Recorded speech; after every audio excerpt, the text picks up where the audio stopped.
con la segunda parte de la clase, en donde vamos a enumerar las diferentes causas de acidosis metabólica grupo 1. Recordando que entonces el aumento del anión GAP compensa la reducción del bicarbonato y por lo tanto el cloruro suele estar en rango normal. Por eso son acidosis normoclorémicas, ¿sí? Porque el cloruro no altera sus valores.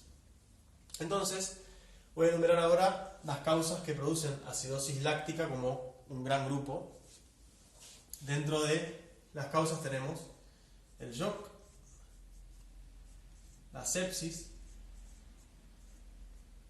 la parada cardiorrespiratoria, la hipoxemia grave,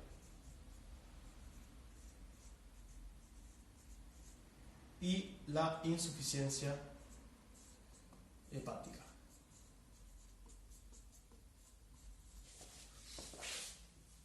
La isquemia mesentérica es otra causa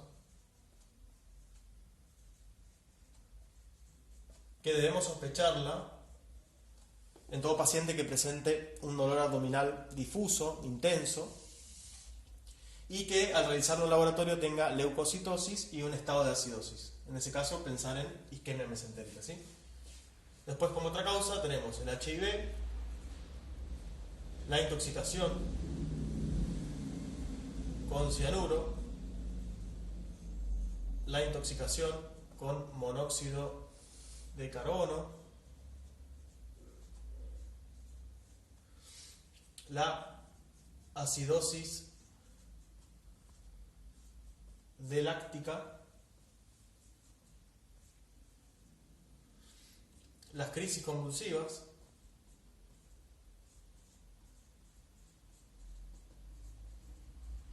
las neoplasias malignas,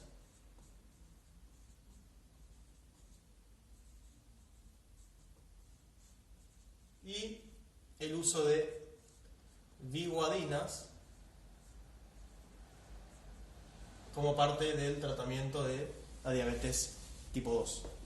Bueno, seguimos enumerando las causas entonces.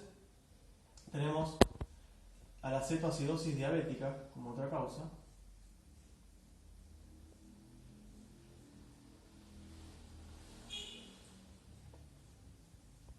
También la cetoacidosis alcohólica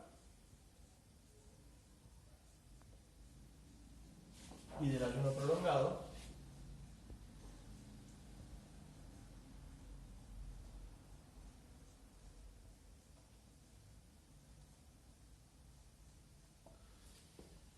La insuficiencia renal.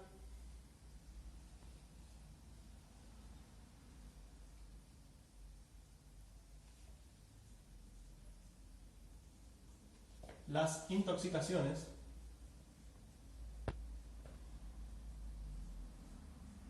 Con salicilatos, que sería, por ejemplo, con aspirina, con metanol, que a diferencia del etanol, este se va a usar para lo que es la industria de los combustibles, y el etilenglicol, que es menos común, ¿sí? Y también la rhabdomiólisis.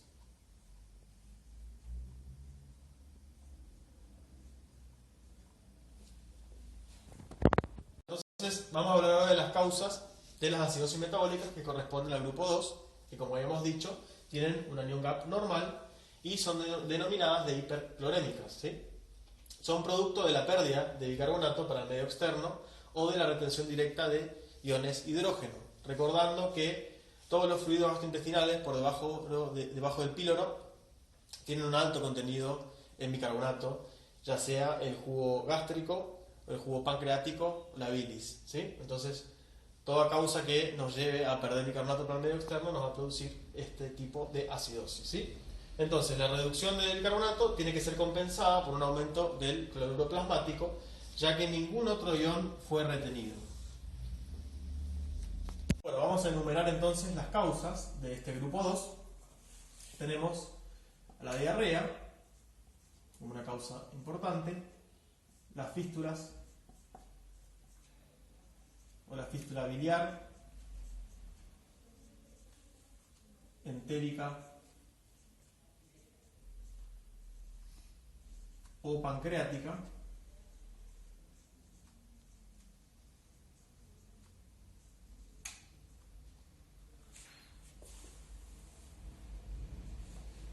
los diuréticos ahorradores de potasio,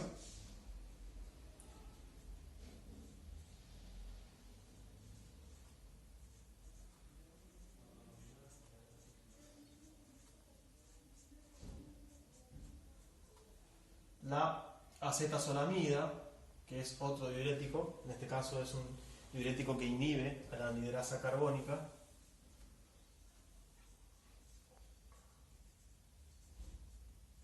y otra causa es la nutrición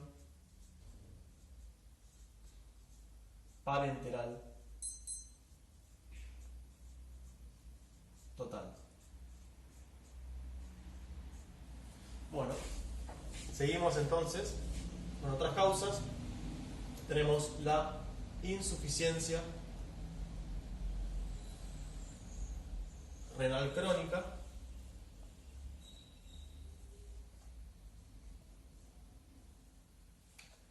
la insuficiencia suprarrenal, y en este caso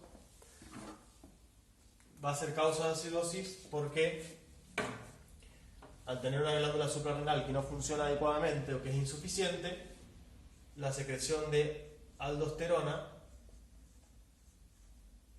se ve disminuida y, como ustedes recordarán, la función de esta es reabsorber sodio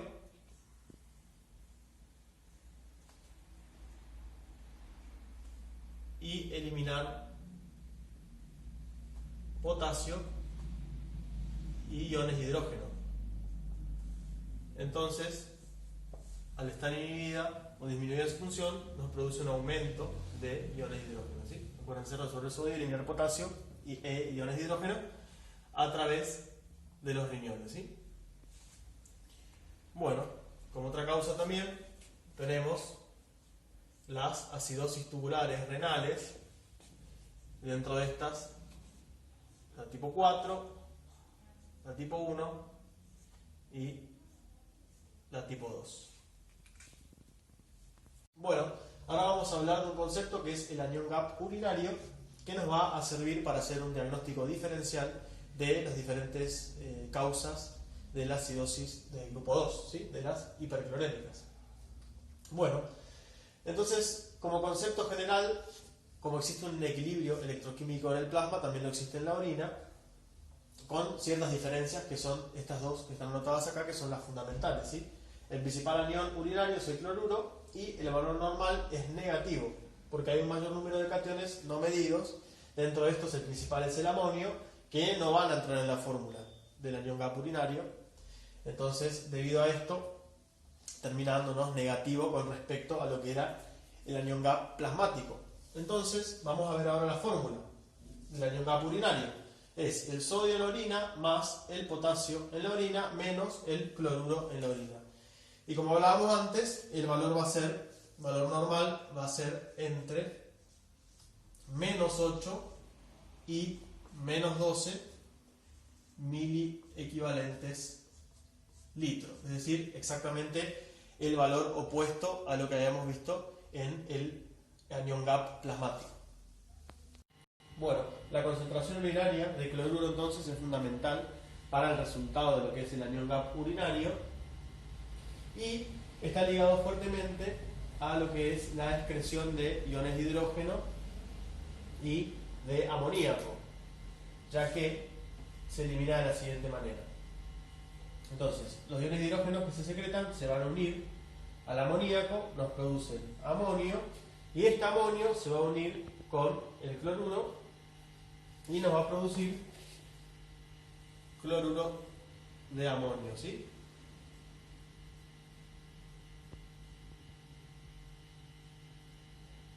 Este cloruro de amonio es el que se va a eliminar por orina, ¿sí? Entonces, esta es la causa de por qué habíamos hablado antes de que nuestro anion gap urinario normalmente tiene que darnos un valor negativo, ¿sí? Bien, si por algún motivo existe dificultad en excretar los iones de hidrógeno, como por ejemplo la insuficiencia renal, que hemos nombrado como causa, el cloruro se deja de eliminar y entonces nos va a dar un anion gap urinario positivo, ¿sí? Que esto ya es patológico.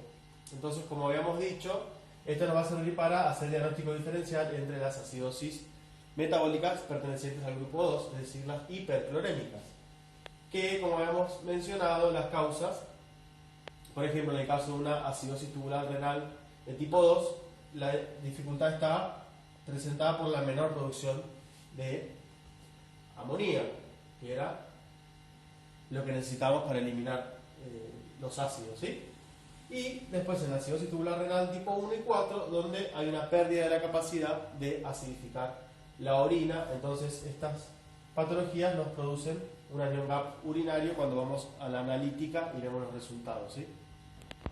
Bueno, antes de llegar a la parte del tratamiento, me gustaría que prestemos atención a este esquema que nos va a permitir después evaluar el tratamiento en función de cada causa en particular, ¿sí? Entonces, en el caso de las acidosis metabólicas, vamos a plantear todo en función del anion gap, ¿sí? Entonces, si tenemos un anion gap alto, mayor a 12, ¿se acuerdan que hemos dicho de 8 a 12 miliequivalentes litros, valor normal? Si tenemos un valor mayor a 12, podemos solicitar el lactato. El lactato, si nos da elevado, mayor a 2,5 milimoles por litro, ya podemos pensar en las acidosis lácticas, tipo A, donde estaría la sepsis, el shock y la parada cardiorrespiratoria, que ya habíamos enumerado como causas, todas del grupo 1 de las acidosis metabólicas, y también las acidosis lácticas tipo B, donde está la rhabdomiólisis y la insuficiencia hepática, que eran causas que ya habíamos nombrado. Por otro lado, de la analítica, podemos pedir una glucemia y cetonuria. Si tenemos valores de hiperglucemia y cetonuria, pensar entonces en una cetoacidosis diabética. Y si tenemos una hipoglucemia más cetonuria en orina, pensar en una cetoacidosis, pero una cetoacidosis alcohólica, ¿sí? Y por otro lado, en el caso de una insuficiencia renal con retención azotémica, vamos a tener un clearance de creatinina menor a 20 mililitros por minuto, más una hipercalemia, es decir, potasio aumentado, en el caso o en el contexto de una uremia grave, ¿sí? Entonces, hasta acá todo lo que es correspondiente a un anion gap alto. Pero, ¿qué pasa si tenemos un anion gap normal? En ese caso vamos a pedir un anion gap urinario, que nos puede dar de dos maneras, o muy negativo, que sería de menos 20 a menos 50, recordando siempre que el anion gap urinario normal es negativo, solamente que en este caso estaría más negativizado, y pensaríamos en diarreas, fístulas entéricas y la ureterosigmoidostomía como las causas posibles, ¿sí? Y en el caso de tener un anion gap urinario positivo, ya vamos a pensar en las acidosis tubulares renales, en la tipo 1, tipo 2 y tipo 4, que era lo que habíamos hablado en la parte anterior donde describíamos el anion gap urinario. Entonces, este cuadro es bueno tenerlo en la cabeza para poder diferenciar y pensar en las causas, o estrictamente renales, o digestivas, donde hay pérdida de bases, o en otras que produzcan acidosis láctica o cetoacidosis diabética.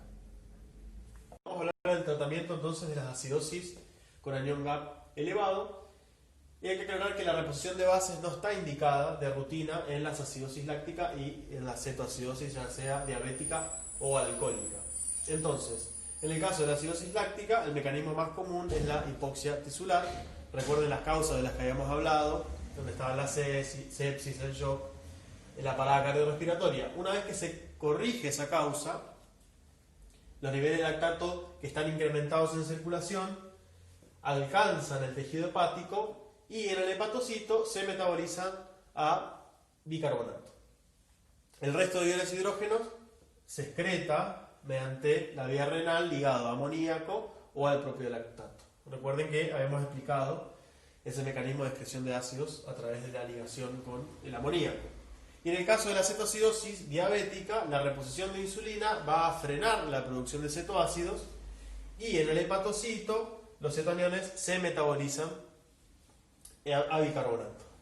Y una reproducción de fluidos importante, considerable, va a mejorar la volemia y la función renal y a través de esto último nos va a permitir eliminar el resto de iones de hidrógeno a través de la ligación con amoníaco, como sucedía en la acidosis láctica.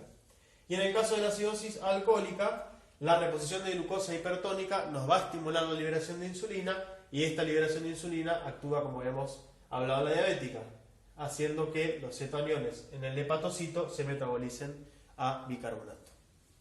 Ahora vamos a hablar del tratamiento de la insuficiencia renal, en donde va a haber un aumento de los iones de hidrógeno y de sulfato. Entonces, el tratamiento se basa en 20 a 40 miliequivalentes día de bicarbonato de sodio, cuando los valores de bicarbonato son menores a 20 miliequivalentes por litro. Hay que aclarar que el bicarbonato de sodio puede producir una hipocalcemia con su respectiva tetania clínica. Y en el caso de las intoxicaciones, se utiliza bicarbonato de sodio endovenoso.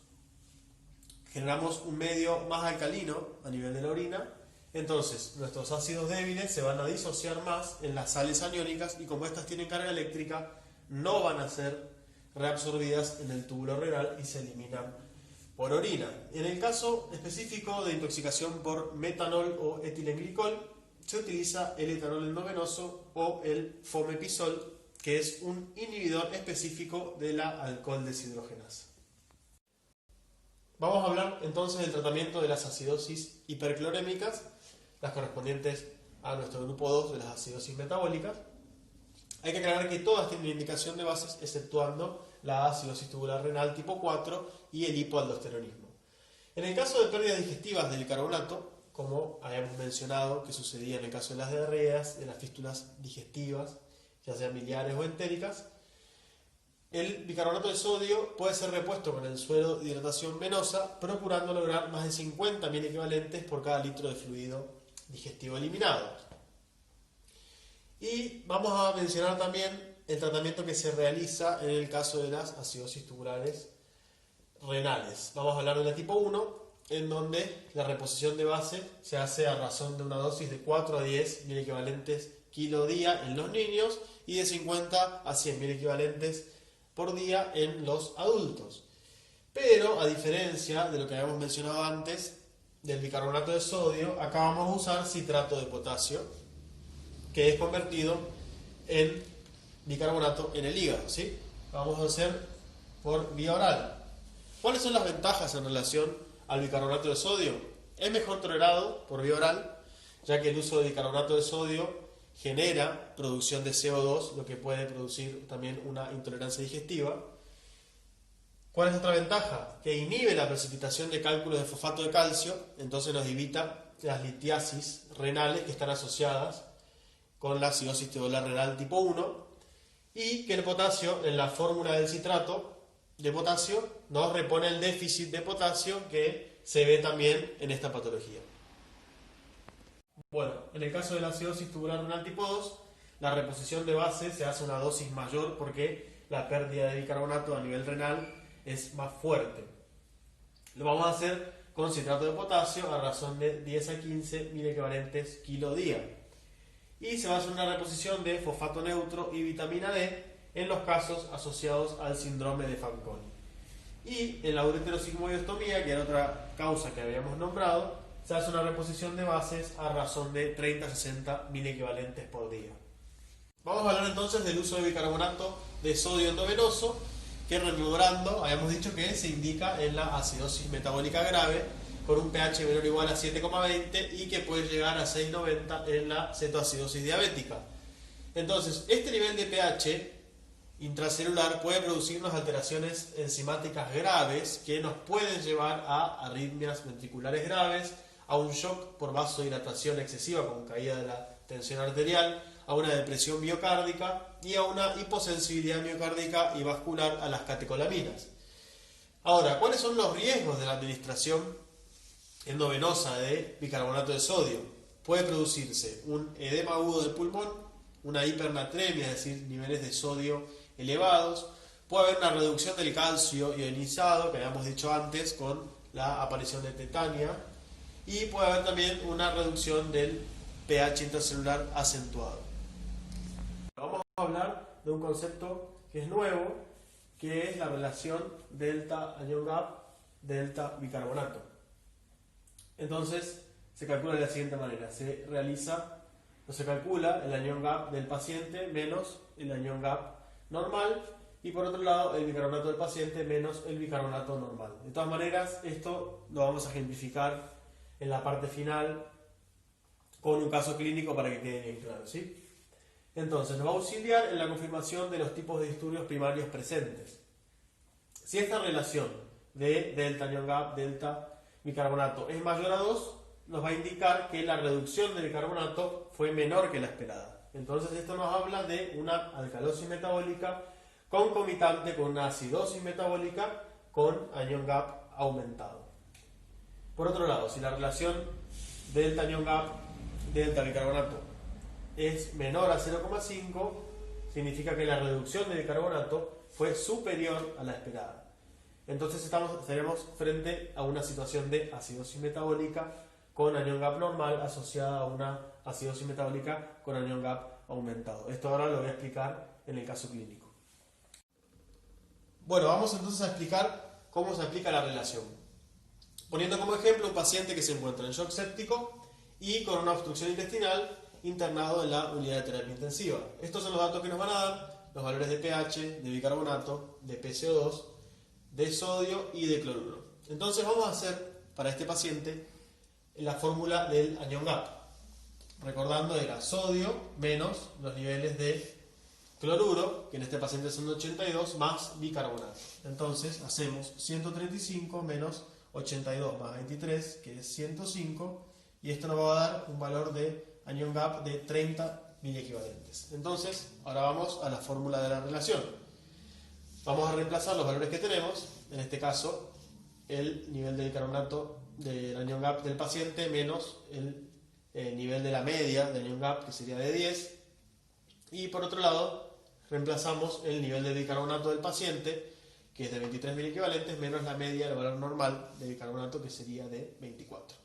Entonces la relación nos quedaría 20 sobre 1, es decir, una relación igual a 20, que equivale a decir que la relación es superior a 2. Entonces, como habíamos explicado anteriormente, esto nos está hablando de una alcalosis metabólica, que en este paciente se produce por el drenaje gasogástrico debido a esta obstrucción intestinal, más una acidosis metabólica con anion gap aumentado, ya que el paciente tiene una acidosis láctica por el shock séptico que presenta. Entonces, de esta manera queda demostrada la utilidad de la aplicación de esta relación, que nos va a orientar hacia el tipo de trastorno primario que produce.